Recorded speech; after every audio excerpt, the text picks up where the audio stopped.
Сәлем достар, бүгін сіздермен бірге өте ерекше дәмді болып шығатын булочкалармен бөлісетін боламын.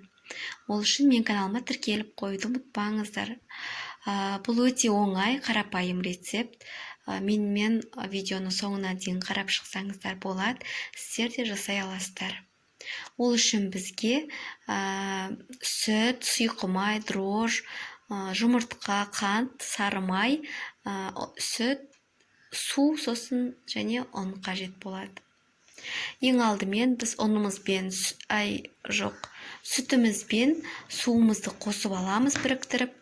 Ең керегі бұл жерде суымыз да сүтімізде жылы болуы қажет. Кейін қантымызды саламыз. Астына барлығын қанша керектігін жазып қоятын боламын. Және дрожжымызды саламыз.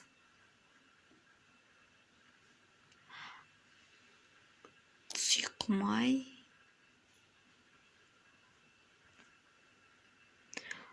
дрожжды салып араластырамыз. Дрожжымыз жақсы араласу керек. Кейін жұмыртқамыздың ағын ғана қосамыз тестаға, ал сарысын бетіне жаққанға алып қаламыз. Жақсылап араластырып аламыз.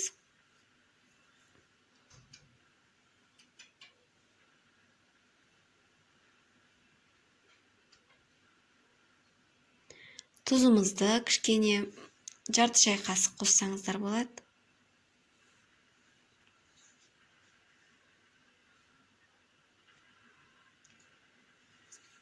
Араластырдық, жақсылап, енді жайлап ұнымызды салатын боламыз. Теста бізде өте жұмсақ болады. Жұмсақ болу керек.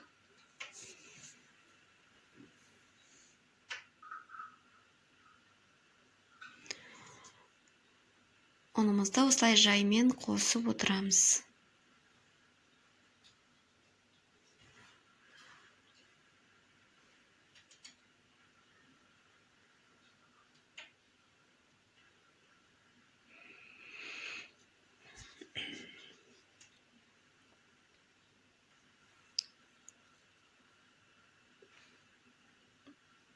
Жақсылап иін қандырып, илеп алып, мінекей біз илеп алдық. Енді жаңағы сары майымызды қосып, илеп болғаннан кейін осылай жасайсыздар. Қосып, жағып, жақсылап, тағы да бір илеп жібересіздер. Міне осылай илеп қойдым, енді көтерілген күтеміз. Мінекей жарты сағатта көтеріліп шықты, өте жұмсақ. Енді алып бұларды бөліктерге бөлеміз. Менде 15 штуктай шықты. Бұлар үлкен болады, сол үшін 15 штук шықты менде.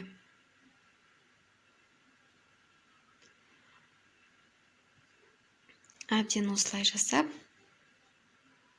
кесіп аламыз.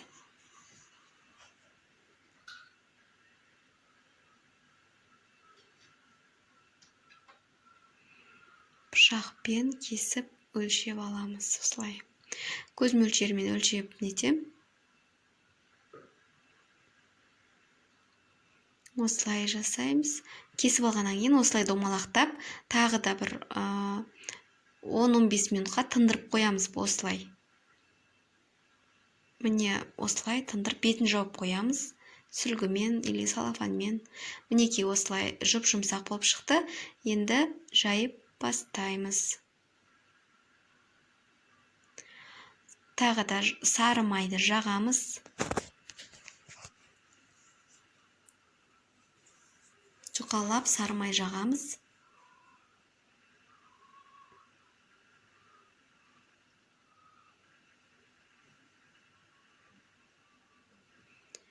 Мен шоколад қосамын. Бұл жерге видеоға жаңа көрсетпеппін. Үйдегі бар шоколадты қолдандым мен. Сіздерде кез келген шоколад жасай аласыздар. Үгітіп, оны мен теркамен өткізбедім. Пышақпен жай бұлай кесіп алдым. Теркамен өткізсеңіздер де әдемі болады. Осылай кесіп алып, Біріншісіде мен шоколадсыз жасадым. Екі түрлі осылай жасаймын. Шоколадпен жақсы көрмейтіндер де бар. Осылай жасап шығамыз.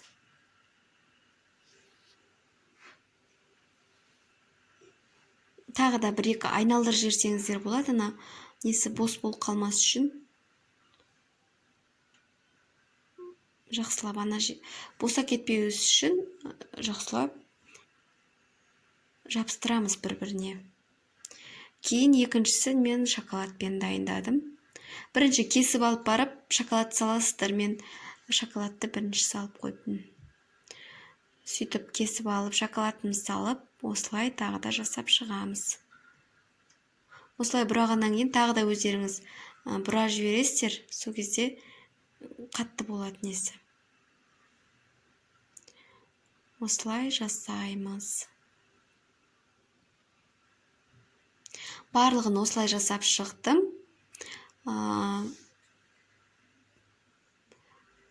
Біріктірген жеріміз бірігу керек. Менде сәл майлы болып бірікпей жатыр. Міне осы өстіп пергамент қағазын төсеп алдым. Енді салып, бетін жауып қоям тағы да 20 минутқа, 30 минутқа тағы да қоям көтерілу үшін. Оға дейін пештеріңізді қыздырып қойсаңыздар болады. Міне осылай болып көтерілу керек. Енді жаңағы жұмыртқамыздың сарысын жағып осылай жағып шығамыз барлығына.